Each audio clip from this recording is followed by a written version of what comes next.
CNN has reported that North Korea fired an unidentified ballistic missile from an area near Pukchang.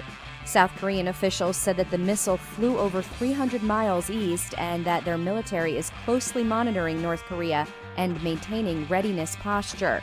The missile was launched Sunday at about 4:59 a.m. Seoul time from a city in the vicinity of Pukchang County, which is home to North Korea's largest power plant. It seems to have fallen into the Sea of Japan, also known as the East Sea. Authorities have not received any reports of damage on ships or planes. A White House official said the projectile was a medium-range ballistic missile, a system that North Korea tested in February. In Brazil, they say that when Sao Paulo's emblematic Paulista Avenue is taken over by protesters, it's wise to listen. And the message here could not be more clear. Out with President Temer, direct elections now. And as we say in Rio de Janeiro, Satan, get out! Sai, Satanás! The majority of these mainly left-wing demonstrators were already opponents of Michel Temer, whose role in engineering the impeachment of his predecessor, Dilma Rousseff, and his push for economic austerity reforms has made him hugely unpopular. While this is an impressive turnout, even more significant are the number of people who are also calling for President Temer's resignation from the other side of the political divide, people who until recently supported the president. That includes Brazil's most powerful media empire, O Globo, which in this weekend's editorial called on the president to leave of his own accord or be forced out. The rebellion against Temer is moving at lightning speed since a secretly recorded conversation of him allegedly attempting to obstruct a corruption investigation was made public last week. The Supreme Court will decide on Wednesday whether to accept the president's request to suspend an investigation against him, arguing the tapes were doctored. But in the court of public opinion, it seems Brazilians have already found him guilty. Our young democracy is being aborted by a corrupt government and a corrupt media. That is why we say, Temer, get out. Over the weekend, the influential Lawyers Guild called for Temer's resignation. And congressional allies, the president's only power base, are now discussing whether to break with him. The first out the door was the Socialist Party, which over the weekend abandoned the government coalition, demanding Temer step down. If many more follow, Michel Temer, like his predecessor Dilma Rousseff, will find it difficult to survive. Lucia Newman, Al Jazeera, Sao Paulo. Another ballistic missile has been fired from the east coast of North Korea. On Sunday, South Korean military officials reported that North Korea conducted the second missile test in the last 7 days near Pyongyang. According to Reuters, the South Korean military officials also reported the missile that was tested, quote, appeared to be an upgraded extended-range version of the North's solid-fuel submarine-launched missile, end quote. Officials traveling with U.S. President Donald Trump in Saudi Arabia responded to the test, noting that they are aware and that this recent missile tested had a shorter range than the 3 previous missiles. This tree in the village of Majok has become a waiting area for Philip and hundreds of others. He wants to cross the border into Sudan. I left my village with just the clothes I have on. There's no food. I've walked for many days and I'm hungry, so I'm going to Sudan. Maybe I'll find some food there as a refugee. More than 150,000 people have already crossed into neighboring Sudan in the past year, hoping to find food and relief in refugee camps. The UN announced in February that famine is affecting 100,000 South Sudanese in some areas, while 1 million others are at risk. Hunger in a will is affecting children's health. Ajok's son is one of many who are sick with diseases because their immune system are weak. There's no food at home. We have no food to eat. It's been constant, so now my son is sick. More than 3 years of war in South Sudan has displaced a quarter of the population. That's more than 3 million people.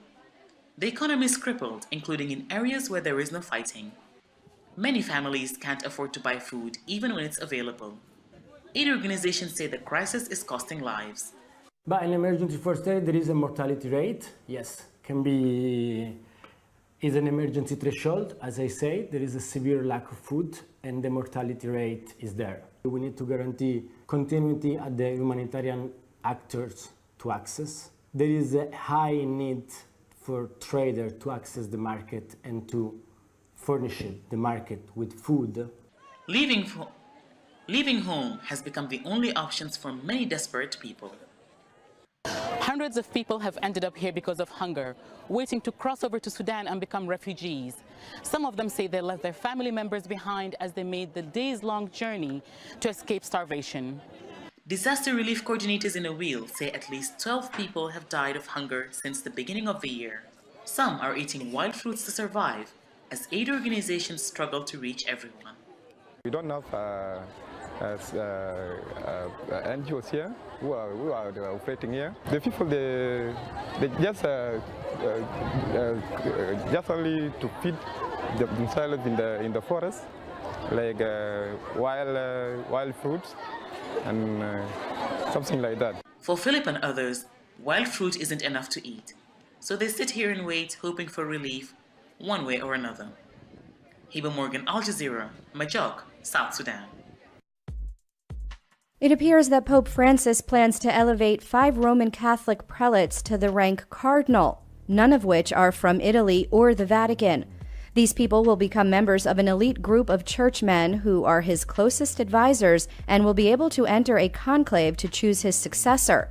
On Sunday, the surprise announcement was made by the Pope during his weekly address. He said that the men are from Mali, Spain, Sweden, Laos, and El Salvador. The naming of new cardinals is one of the highest powers that the Pope possesses. If Donald Trump really is, as he says, the U.S. president to make the ultimate deal, much of it will come down to something he knows about: land and construction. A short drive from Bethlehem, where Trump is due to meet Palestinian leader Mahmoud Abbas on Tuesday, the illegal Israeli settlement of Efrat is getting bigger. It's part of a 1/3 increase last year in starts to new construction projects in the occupied West Bank. Contractors are hoping for a settlement-friendly Trump presidency. Construction is what matters for us. The more, the better. Since the beginning of this year, Israeli authorities have agreed final tenders for or approved the construction of 5,800 new settler units, perhaps in expectation of US cover or as a test of how much support they'll have under Donald Trump. That's a question that Palestinians and Israelis alike are keen to find an answer to. After signaling a more relaxed US policy on settlements before he took office, in February, during their meeting in Washington, Trump surprised some by asking the Israeli Prime Minister to rein in construction. I'd like to see you hold back on settlements for a little bit. Can President Trump put Netanyahu in a situation in which he is going to freeze settlements or not? I think this is the real test. If President Trump can deliver Netanyahu on the issue of settlements, I think we will have a good way out. If not, then I think the whole process is going to be doomed of failure. The signals have been mixed. Trump appointed a settlement advocate and fundraiser, David Friedman, as his ambassador to Israel, but the president's likely to delay moving the US embassy to Jerusalem for fear of torpedoing any chance of building trust with the Palestinians. He is expected to challenge President Abbas on Palestinian Authority payments to prisoners and their families, something the US calls incitement to violence. For one veteran Israeli negotiator and government minister, the lack of a precise plan emanating from the White House could actually be a good thing. This will not hamper or become an impediment in the negotiations. And you know what? I would, in a way, say the other way around, since he is totally uninterested in details. So you feel freer. The question is whether Trump's freewheeling, even improvised approach, the cause of so much chaos and scandal in Washington, could somehow build momentum towards the deal none of his predecessors was able to make. Harry Fawcett, Al Jazeera, Efrat in the occupied West Bank. According to the Associated Press, the city of New Orleans is accepting proposals from groups interested in securing several of the Confederate monuments that have been removed throughout the city over the last several weeks. On Friday, the fourth landmark monument was removed, a statue of Confederate General Robert E. Lee taken down from the top of a monument front and center in the city. City officials are making plans to fill the spaces left behind after those removals. There's been much debate over removing the Confederate symbols. Some say the statues represent slavery and injustice, while others say their presence marks history and heritage. On Sunday, 3 Palestinians were delivered a death sentence by the ruling Hamas government in Gaza. The ruling stated that the 3 took part in an Israeli-directed assassination of one of the group's senior commanders. A security court for Hamas said the 3 confessed to the March 24th killing of wing commander Mazen Fukaha, who was shot in the head near his home in Gaza. Brigadier General Nasser Suleiman, chairman of Hamas-run military judiciary, said the field court has sentenced the 3 convicted of carrying out the crime of the assassination of martyr Mazen Fukaha to death. As President Trump lands in Saudi Arabia on Saturday, he appears to be looking to reset relations with the Muslim world.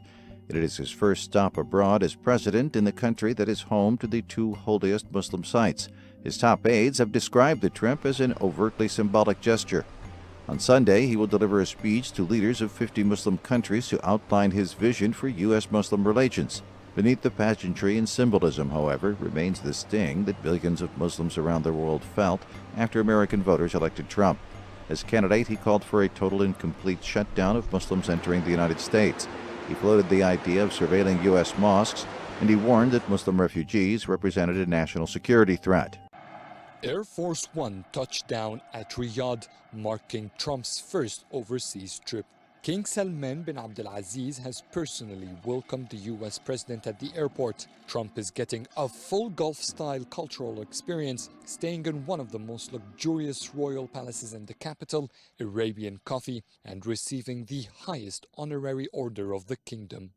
This guest is special to the kingdom and has a dear value to Saudi Arabia. Trump's welcome is definitely exceptional, and what makes it more special is the presence of 37 leaders of nations and 10 to 12 representatives of other countries. On Sunday, Trump is expected to address the Islamic summit with a speech about Islam.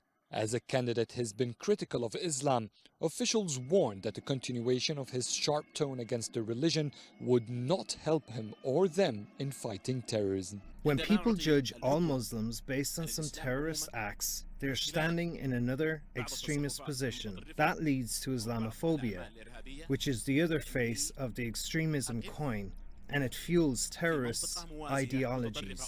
The kingdom announced that it will launch the biggest joint project among Muslim countries to fight extremist ideologies through its moderate scholars, a step many Muslim leaders believe is key to end the recruitment process of militant groups. It's impossible to completely defeat extremism and terrorism unless we eradicate its ideology. Military efforts are important, but to eliminate the root of this disease, we must defeat it ideologically. Beside politics, all eyes are on the business deals between the 2 countries. The Saudis are very happy that Trump chose them for his first stop. They're very keen to show the US president that it was worth it. On the sidelines of the summit, the capital launched the Saudi-US CEO Forum. It's the businessmen hub to finalize deals for the 2 leaders and look for more opportunities. Adel Mahroui, CGTN, Riyadh, Saudi Arabia. On Saturday, U.S. and Saudi Arabian companies signed tens of billions of dollars worth of deals during a visit by U.S. President Donald Trump. National oil firm Saudi Aramco said it signed $50 billion of agreements with U.S. firms. The deals on Saturday showed signs of Saudi Arabia's desire for foreign capital and technology as it tries to reduce its dependence on oil exports. Energy Minister Khalid Al-Falih said deals involving all companies totaled over $200 billion. The White House has confirmed that the US has signed arms deals worth $110 billion with Saudi Arabia during the first day of President Donald Trump's visit to the oil-rich country. The US says the deals aim to bolster Saudi Arabia's contribution to counter-terrorism operations across the region. Meanwhile, the US company General Electric says it has signed deals worth $15 billion with Saudi Arabia, which is looking to diversify its economy. Trump's visit to Saudi Arabia is the first leg of a trip that will see him in Israel, the Vatican and Italy for the Group of 7 meeting. Massive demonstrations, violence, and a rising death toll marked 50 consecutive days of anti-government protests in Venezuela. Hundreds marched on Saturday, while some flanked a gigantic sign that read "Elections Now" over an overpass. Opposition leader Miguel Pizarro wrote on Twitter, 50 days facing threats, tear gas, and pellets. 50 days in which we have transformed fear into courage and strength. Protests turned violent in Caracas later on Saturday, when demonstrators and police clashed, surrounded by a mix of tear gas and exploding Molotov cocktails. The Attorney General's office is investigating 47 protest-related deaths. Some deaths have been linked to both opposition and pro-government protests, while others happened during acts of vandalism unrelated to the political unrest. Unprecedented security measures and drama ahead of U.S. President Donald Trump's touchdown in Israel and Palestine on Monday. Israel's Prime Minister Benjamin Netanyahu, knowing that the U.S. president will want Palestinian and Israeli peace on the agenda when he arrives, pushed for a meeting and a vote for concessions or confidence-building measures with Palestinians ahead of the U.S. president's arrival. That vote or that meeting turned volatile, according to insiders who said ministers and the prime minister went head-to-head. Eventually, the prime minister, with his cabinet ministers, agreed on economic measures to benefit Palestinians. Ahead of U.S. President Donald Trump's arrival, this is what Israel's prime minister had to say about the impending visit. I will discuss with President Trump ways to strengthen even further our strong alliance with the U.S.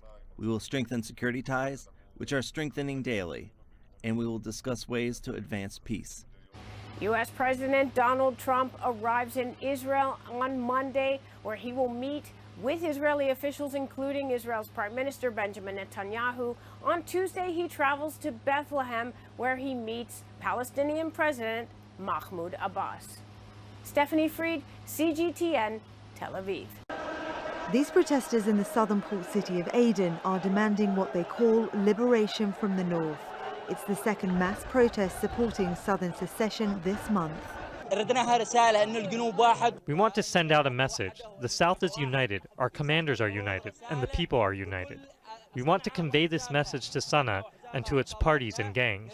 We are all united and we have one goal: liberation, independence, and the establishment of a state in the South. Southern Yemen was an independent country until a unity deal 17 years ago. Since 2014, Yemen has been divided between a northern government supported by Houthi militias and loyalists of former President Ali Abdullah Saleh, and Yemen's internationally recognized government led by Abdrabbu Mansour Hadi, based temporarily in Aden. The prolonged war has added to the grievances of many in the south who are opposed to Houthi rebels as well as Hadi's government. The former governor of Aden, who was sacked by Hadi last month, is now leading a transitional political council, a new group created to represent the interests of the south. This protest is our second in less than a month. Our message is sent to our allies, friends, Arab brothers, and the entire world. The issue of southern Yemen has become a very clear cause in the eyes of everyone. The will of the people is not fading. It is the right of the sons of the South to choose their future for themselves. The Gulf Cooperation Council is dismissing any calls for the separation of southern Yemen, but demonstrations like this one are difficult to ignore. Victoria Gatenby, Al Jazeera. Israeli politicians describe an atmosphere of nervousness and confusion only days before President Donald Trump visits Jerusalem. Saying that no one has any idea what the plan is, one politician put it more bluntly. Planning for the visit has been made more difficult by a changing schedule and shifting locations. Trump was scheduled to give his keynote address at Masada, a desert fortress on a mountain. It would have been a dramatic background for his speech. The location itself, however, was puzzling. Masada's symbolism is controversial. The story involves a mass Jewish sacrifice some 2,000 years ago. The ancient palace is also a difficult place to reach. It lacks the facilities to easily host a presidential speech with hundreds of attendees.